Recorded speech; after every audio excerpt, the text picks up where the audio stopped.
এক দশক পর দিল্লিতে কংগ্রেস খাতা খুলতে পারবে। বিশেষজ্ঞরা বলছেন যে এই নির্বাচনের ফলাফলের উপর, রাজধানীর নির্বাচনের ফলাফলের উপর জোটের ভবিষ্যৎ নির্ভর করছে অনেকটাই।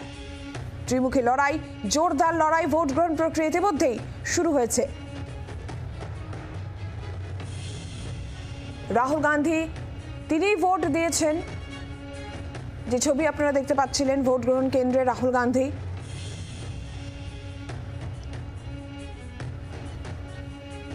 রাষ্ট্রপতি দ্রৌপদী মুর্মু ভোট দিচ্ছেন, তিনিও, আপনারা সেই ছবিও দেখছেন। রাষ্ট্রপতি দ্রৌপদী মুর্মু ভোট গ্রহণ কেন্দ্রে।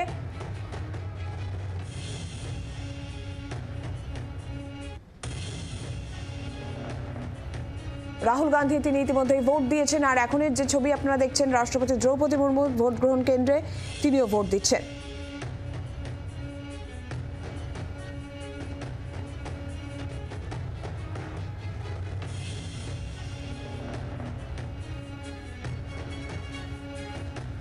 রাষ্ট্রপতি দ্রৌপদী মুর্মু তিনি ভোট দিচ্ছেন, যে ছবি আপনারা দেখতে পাচ্ছেন। সকাল থেকে এই ভোট গ্রহণ কেন্দ্রগুলির সামনে লম্বা লাইন। সকাল সকাল ভোট দিন, গণতন্ত্রের উৎসবে সামিল হওয়ার বার্তা মোদির। ভোট গ্রহণ প্রক্রিয়া চলছে। আমাদের প্রতিনিধি সৈয়দ মুবাসির প্রতিবেদন পাঠিয়েছেন, নজর রাখবো সেদিকেও।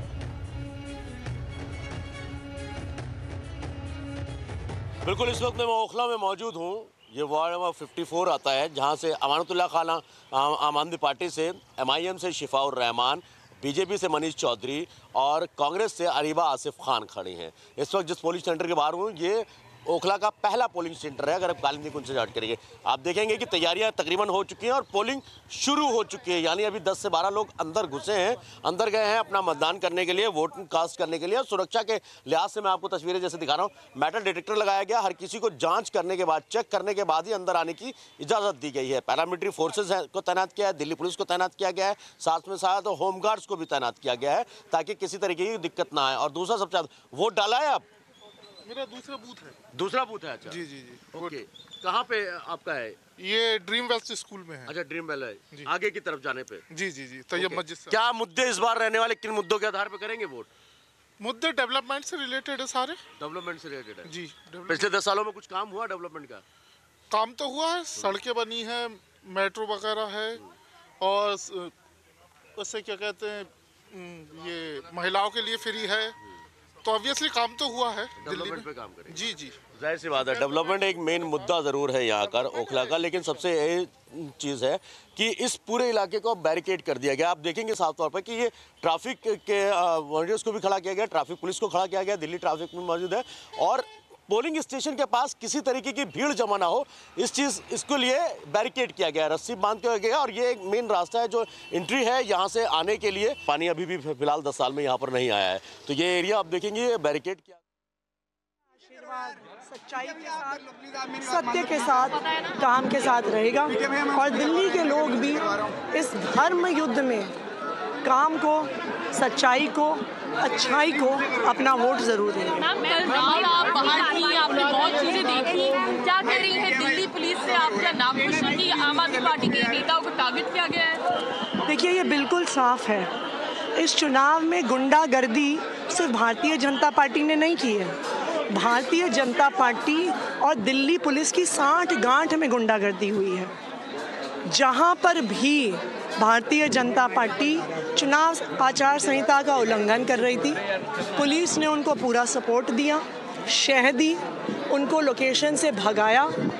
जगह जगह पर भारतीय जनता पार्टी के पदाधिकारियों के ठिकानों पर पैसा मिला, फ्लाइंग स्क्वाड्स तक पहुंचे, पर दिल्ली पुलिस नहीं पहुंची।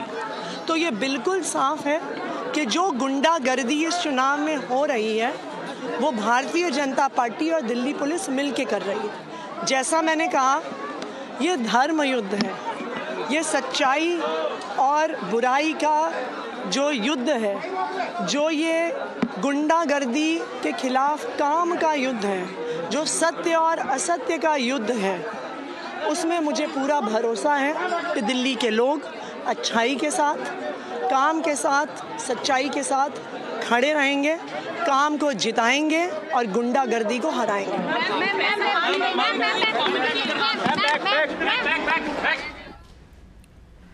যেমনটা আপনারা শুনছিলেন আতিশি মারলেনা তার বক্তব্য। তিনি বলছেন যে কাজের সঙ্গে এবং সততার সঙ্গেই দিল্লির যারা বাসিন্দারা তারা রয়েছেন সেদিকেই দিল্লিবাসী ভোট দেবেন। আর এরই পাশাপাশি কিন্তু বিজেপিকে এবং পুলিশকেও নিশানা করলেন আতিশি মারলেনা। আমরা এই মুহূর্তে চিত্তরঞ্জন পার্ক, নয়াদিল্লির চিত্তরঞ্জন পার্ক, সেখান থেকেই রয়েছেন আমাদের প্রতিনিধি রাজীব চক্রবর্তী সরাসরি আমাদের সঙ্গে। রাজীব, তুমি যেখানে রয়েছে প্রথমে সেখানকার এই মুহূর্তের ছবিটা জানতে চাইবো।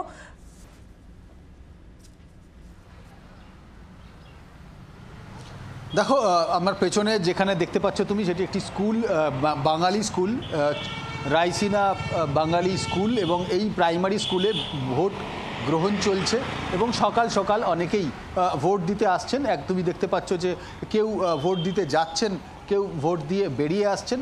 একেবারে সংখ্যায় কম, কিন্তু যেহেতু সকাল হয়েছে এবং ভোটাররা তাদের বাড়ি থেকে বেরিয়ে নিজেদের ভোট তারা দিচ্ছেন। এবং এই কেন্দ্রের ভোট বাঙালি অধ্যুষিত এলাকা, তাই বেশিরভাগ ভোটার বাঙালি। এবং এখানে তোমাকে জানিয়ে রাখি যে এবার দিল্লি বিধানসভা নির্বাচনে মোট যে 70টি আসনে ভোট চলছে তার মধ্যে অন্যতম গুরুত্বপূর্ণ এই কেন্দ্রটি।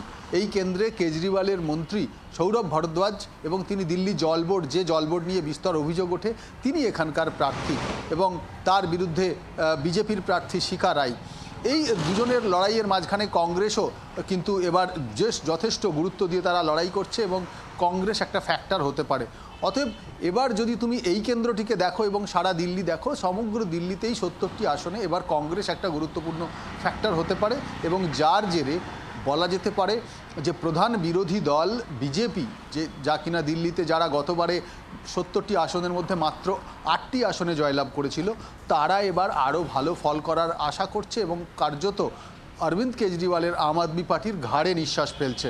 এবং এই পরিস্থিতি কী কারণে হয়েছে, এই পরিস্থিতির যদি ব্যাখ্যায় তুমি যাও, দেখো যে দিল্লিতে একাধিক ইস্যু রয়েছে, যার মধ্যে অন্যতম যে ইস্যুগুলি রয়েছে তা হলো জনকল্যাণমূলক প্রকল্প, যার ভিত্তিতে এবারের বেশিরভাগ ভোটটা হচ্ছে। বাংলায় যে লক্ষ্মীর ভাণ্ডার প্রকল্প রয়েছে, সেই লক্ষ্মীর ভাণ্ডার প্রকল্পের কার্যত অনুকরণে দিল্লিতেও মহিলাদের, যারা দারিদ্র্যসীমার নিচে থাকেন, সেই মহিলাদের মাসিক 1000 টাকা করে ভাতা দেন অরবিন্দ কেজরিওয়াল।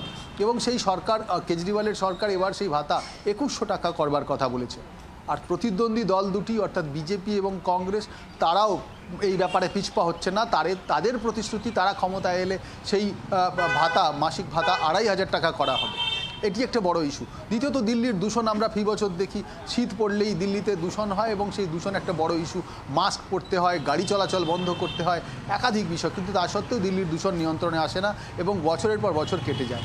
এই পরিস্থিতি ছাড়াও রয়েছে যমুনা নদীর ব্যাপক দূষণ। এই ইস্যুটি, যমুনা নদী দূষণ ইস্যুটি রাজনীতিতে বড় একটা ইস্যু হয়ে দাঁড়িয়েছে। আমরা দেখেছি দিল্লির প্রাক্তন মুখ্যমন্ত্রী তথা বর্তমানে মুখ্যমন্ত্রী পদপ্রার্থী অরবিন্দ কেজরিওয়াল, তিনি বলেছেন যে যমুনার নদীতে হরিয়ানার দিক থেকে বিষ মিশিয়ে দেওয়া হয়।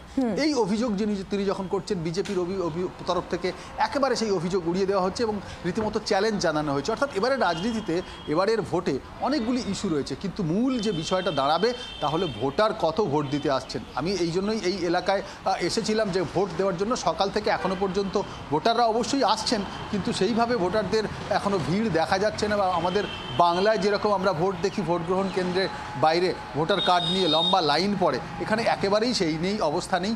গাড়ি নিয়ে আসছেন ভোটাররা, তারা ভোট দিচ্ছেন, বেরিয়ে যাচ্ছেন এবং সংখ্যায় খুব কম। 2020 সালের ভোট আমরা দেখেছিলাম, এখানে 62% বেশি ভোট পড়েছিল দিল্লি বিধানসভায়। আর 2024-এর লোকসভা নির্বাচনে সেই হার কমে দাঁড়িয়েছিল প্রায় 56%। অতএব ভোটার কত আসছেন ভোট গ্রহণ কেন্দ্রে, ভোট কতটা পড়ছে, সেটা অত্যন্ত গুরুত্বপূর্ণ। রাজীব, তুমি আমাদের সঙ্গে থাকো। সন্দীপ দীক্ষিত, তার বক্তব্য আমরা পেয়েছি, কি বলেছেন তিনি শোনাবো। वोटर के तौर पर मैंने यही देखा कि मेरा कौन अच्छा विधायक रहेगा, कौन मेरे इलाके में काम कर सकेगा, किसकी पार्टी अच्छी सरकार बना पाएगी। जब मैं इसके बूथ के अंदर गया था तो मैं एक वोटर था, एक नागरिक था, और उस पे मैं एक ऐसे व्यक्ति को वोट करके आया जो मुझे लगता है अच्छा काम कर पाएगा। मनीष सिसोदिया, तार बक्तव्य शुनुन। अपने अपने बच्चों की अच्छी शिक्षा के लिए, अपने परिवार के लोगों के अच्छे स्वास्थ्य के लिए, दिल्ली में बिजली पानी के लिए, इन सब के लिए वोट डालें। भाई माइक नीचे कर दो सारे। और वोट का अधिकार मिला ही इसलिए है कि हम अपने वोट के अधिकार से अपने बच्चों की अच्छी शिक्षा, अच्छे स्वास्थ्य, परिवार के लोगों के लिए बिजली, पानी, विकास, वेलफेयर, महिलाओं की सुरक्षा, इस सब के लिए काम करने वाली सरकार चुन सके। इधर उधर की बातें करने वाली, गुंडागिरी वाली सरकार हमारे ऊपर ना बैठे। আর এরই পাশাপাশি কিন্তু ভোট গ্রহণ প্রক্রিয়া যেরকম চলছে আপনাদের ছবিও আমরা দেখাবো। রাহুল গান্ধী তিনি ইতিমধ্যেই ভোট দিয়েছেন, সেই ছবি আপনাদের সামনে আমরা তুলে ধরছি। রাহুল গান্ধী ভোট দিয়েছেন, আর এরই পাশাপাশি সতীশ উপাধ্যায় ভোট দিয়েছেন, তিনিও সন্দীপ দীক্ষিত তিনিও ভোটাধিকার প্রয়োগ করেছেন, মনীষ সিসোদিয়া তিনিও ভোট দিয়েছেন, যে ছবি আপনারা দেখতে পাচ্ছেন। রাজীবের কাছে আবারও যাই। রাজীব, বিজেপির কথা আসছিল, আমরা দেখেছি যে প্রচারের সময় বিজেপি কিন্তু বারবার দুর্নীতির প্রসঙ্গ তুলে এনেছে, দুর্নীতির ইস্যু নিয়ে তারা বারবার করেই সরব হয়েছে। কিন্তু যদি বিজেপির ফলাফল দেখতে পাওয়া যায় বিধানসভা নির্বাচন, দিল্লির বিধানসভা নির্বাচনের ক্ষেত্রে এবং লোকসভায় একটা বড় অন্তর থেকে যায় বিজেপির ক্ষেত্রে যদি নজর রাখা যায়, তা সেটা কি কোনোভাবে প্রভাব ফেলতে পারে? কারণ লোকসভায় তাদের যতটা ভালো ফলাফল, বিধানসভার ক্ষেত্রে কিন্তু সেটা দেখতে পাওয়া যায় না।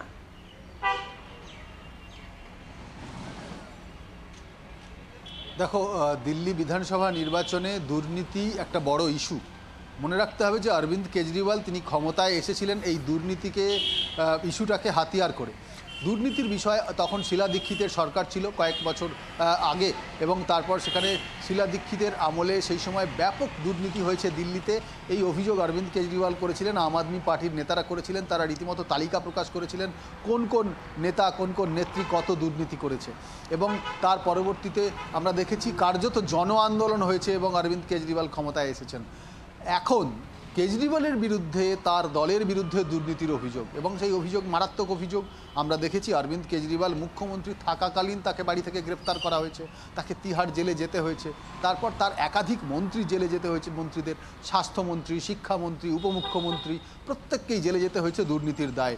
এবং ইডি, সিবিআই, একাধিক কেন্দ্রীয় এজেন্সি রীতিমতো তাদের একেবারে জেলে ঢুকিয়েছে, এবং তারা আইনি লড়াই করে কেজরিওয়াল এই মুহূর্তে তিনি জামিনে মুক্ত রয়েছেন, এবং শর্ত সাপেক্ষে তিনি প্রধান মুখ্যমন্ত্রী পদে বসতে পারেননি। তিনি তার দলের অন্যতম নেত্রী আতিশিকে এই মুহূর্তে তিনি মুখ্যমন্ত্রী করেছেন, কিন্তু আবারও তিনি মুখ্যমন্ত্রীর পদপ্রার্থী। স্বাভাবিকভাবেই প্রতিদ্বন্দ্বী দল বিজেপি তারা এই ইস্যুটাকে সামনে আনছে, দুর্নীতির বিষয়টি সামনে আনছে, কিন্তু বিজেপির এই দুর্নীতির ইস্যু এবং প্রচারে অনেকটাই ধাক্কা খাচ্ছে অরবিন্দ কেজরিওয়াল দিল্লিতে গ্রাউন্ড লেভেলে, অর্থাৎ একেবারে তৃণমূল স্তরে গিয়ে সাধারণ মানুষ, বিশেষত গরিব মানুষের জন্য যে কাজ করেছেন।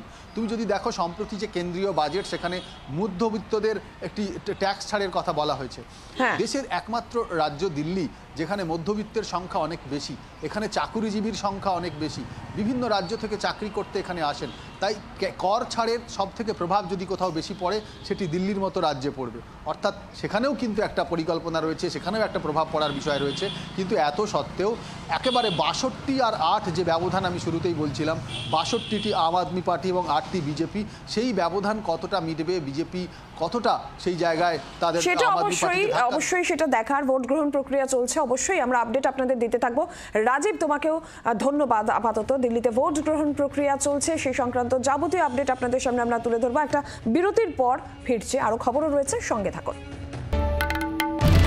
বাংলার আওয়াজ, বাঙালির আবেগ, জি 24 ঘন্টা।